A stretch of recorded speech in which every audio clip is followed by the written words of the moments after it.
Epstein's emails with former Israeli Prime Minister Ehud Barak are being made public for the first time, and they're generally just about how the two of them wanted to start surveillance companies together, how Epstein was organizing meetings between Barak and people like Peter Thiel, the owner of Palantir, a surveillance company that is increasingly involving itself with American and other Western governments. And you also have some really crazy ones like this, where Epstein says, with civil unrest exploding in Ukraine, Syria, Somalia, Libya, and the desperation of those in power, isn't this perfect for you? And there's also this one where Epstein says, Wealthy Chines looking for to start personal protection company in Beijing. I think he meant like wealthy Chinese.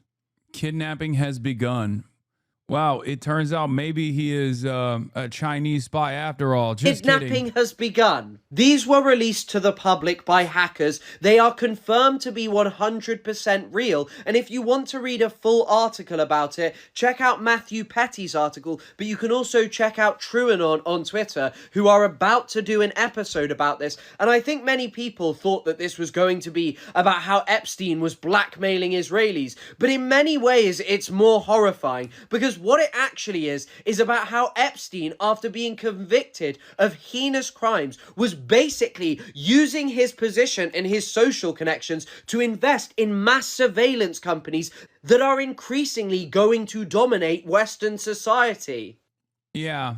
Here's more information, and we'll get to Matthew Petty's article. Israeli Prime Minister Ehud Barak sent an email to Jeffrey Epstein, which was called Re-Island Visit, and in the email, he talks about how he was trying to arrange so that security people did not come to Epstein's island. And then Epstein is talking about how he wants their NYPD contact information so he can probably clear it with them that they can't go to the island. I mean, a lot of questions here. What was going on? Why did Ehud Barak not want his security to come?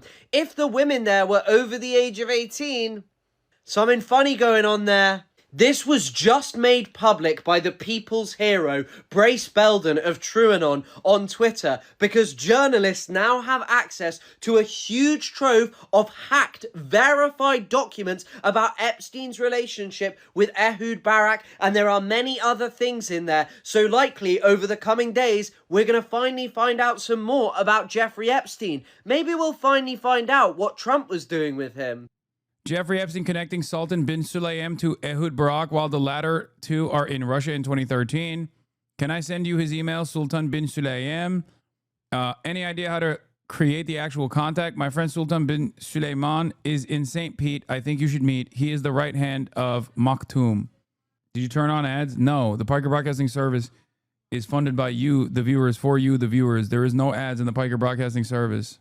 It's so funny that, like, the TrueAnon account, in between Brace's like insane AI posting and in between his like incessant reply guy behavior as a bit, will post absolute bangers, like profoundly important pieces of journalism, and you just got all of it in the same, you know, we got it all, baby.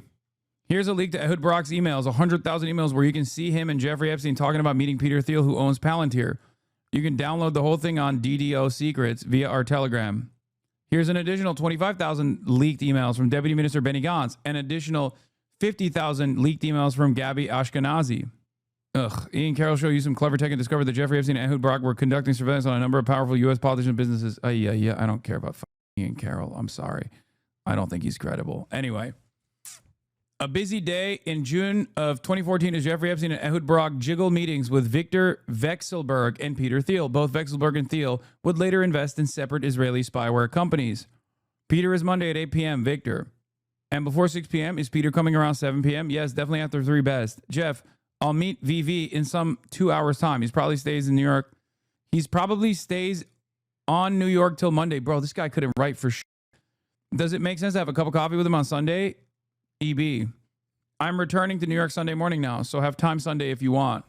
In a separate email to billionaire Gary Fiegel, Ehud Barak says he's actually met Thiel once at Davos, but Thiel likely doesn't remember as he was, I guess, under some drug impact. It's so strange. What was Ehud Barak, former Prime Minister of Israel, doing with Jeffrey Epstein? Why were they consistently talking to one another? Why were they emailing one another about linking up with Palantir's very own Peter Thiel? Why does the Israeli state utilize Peter Thiel's surveillance technology? Why does the Israeli state utilize why does the American state utilize Peter Thiel's surveillance technology, Palantir? How very strange. How could this have happened? Interesting. Certainly not a Mossad operative, certainly not connected deeply to the Israeli state. That would be crazy. Don't you say that. Oh, no, no, no. I wonder how this happened. Anyway, them billionaires really do got a lot of things together. Yeah, they're just chilling. They're hanging out. They are certainly not connected, though. It's so funny that this came right after Ghislaine Maxwell was like, yeah, I think they might have met Ehud Barak. I think she might have met Ehud Barak, but she doesn't know. Has she ever been in contact with a Mossad operative? Oh, not voluntarily, not knowingly. How could I know? These connections, I mean, you're just making stuff up. Please don't. Anyway, let's look at the Epstein article on Reason now. Wait, what the Yeah, this is from Matthew Petty, who had access to the treasure trove of hacked emails and wrote about it. Inside Jeffrey Epstein's spy industry connections, leaked emails show Epstein's attempt to dabble in security tech across borders. By the way, one thing that these files do is push back against Tucker Carlson's theory that Ehud Barak was Epstein's intelligence handler. Whatever Epstein was up to before his emails with Barak read line from someone on the outside of that world trying to get back in. Matthew Petty's assessment is that Jeffrey Epstein, at least with these conversations, with this back and forth, seemingly was not in the know at that point. Or maybe like Ehud Barak wasn't his handler, but clearly had a close relationship with the Israeli state. So he could have been an asset for a while and wasn't active. Or he could have been an asset for a different division, and he was trying to elevate his importance in the Israeli state, in the eyes of the Israeli state, by directly talking to Ehud Barak, by setting up additional things for Ehud Barak. This doesn't mean that he wasn't an Israeli asset. It very clearly is an Israeli asset. I don't think a member of the Mossad would also be directly emailing Ehud Barak on a private email server. You know, I suspect that they have better OPSEC than that. Maybe they don't. I don't know. Maybe they're that stupid. But it feels to me like that's not a thing that they would do. But of course, a simple financial advisor is not doing this kind of shit, I don't think. He talks with the Israeli email consistently about Putin invading Ukraine in 2014 and 2015. What did he know? Anyway. Reportedly, a startup focused on overhauling 9/11 emergency dispatch technology could bring Epstein into that world. One of his co-founders and directors was Pinchas Bucharest, a former director of Unit 8200. Bucharest told Haaretz, the Israeli newspaper that broke news of Epstein's involvement in 2019, that the investment was structured to conceal Epstein's role. Barak brought the money, and as far as I'm concerned, it's his. I don't know Epstein, and I haven't met him. Yet the emails show that Barak scheduled a virtual meeting with Epstein and Bucharest together in December 2014 and told his lawyers to alter the terms of the investment based on Bucharest's input. After Epstein's rearrest in July 2019, Barak announced that he was dissolving the investment partnership with Epstein. Neither Barak nor Bucharest are still on the board of the company. In April 2016, Barak asked Epstein to invest in Levitation, an electromagnetic imaging startup. Couldn't see a product. They don't have it yet, but they're leading experts on advanced radars. Made sci-fi-like achievements in military products, Barak wrote, adding that Levitation staff were all veterans of the Israeli weapons company Rafael Advanced Defense Systems. Levitation received part of the $1.5 million contract with the U.S. Department of Homeland Security in 2020 for developing electromagnetic imaging and artificial intelligence to detect threats and concealed items in wide open areas. The company went out of business in 2022. Gideon Levita, a former Iron Dome missile defense engineer, is now running a similar startup called Scanary. His promise is to perform mass airport security-style scans of crowds using miniaturized radar. Barak offered use of the same construct we use in Reporty with Levitation. Oh my God, these names are so stupid. And Epstein agreed to have Barak's lawyer negotiate terms.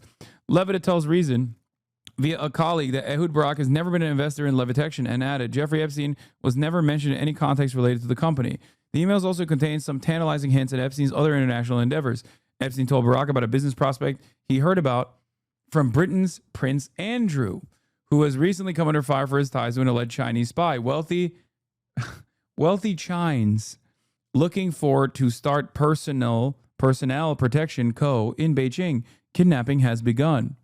Barak did not respond to multiple requests for comment sent to his personal email, to his wife, to the lawyer who represented him in these business negotiations, and to the American Speakers Agency that represents him now. Neither to McCormick, Vexelberg, Belyakov, Bucharest, Carbon, British Royal Court, I saw a business opportunity, Barak told Haaretz in 2019 in a later interview with the Wall Street Journal.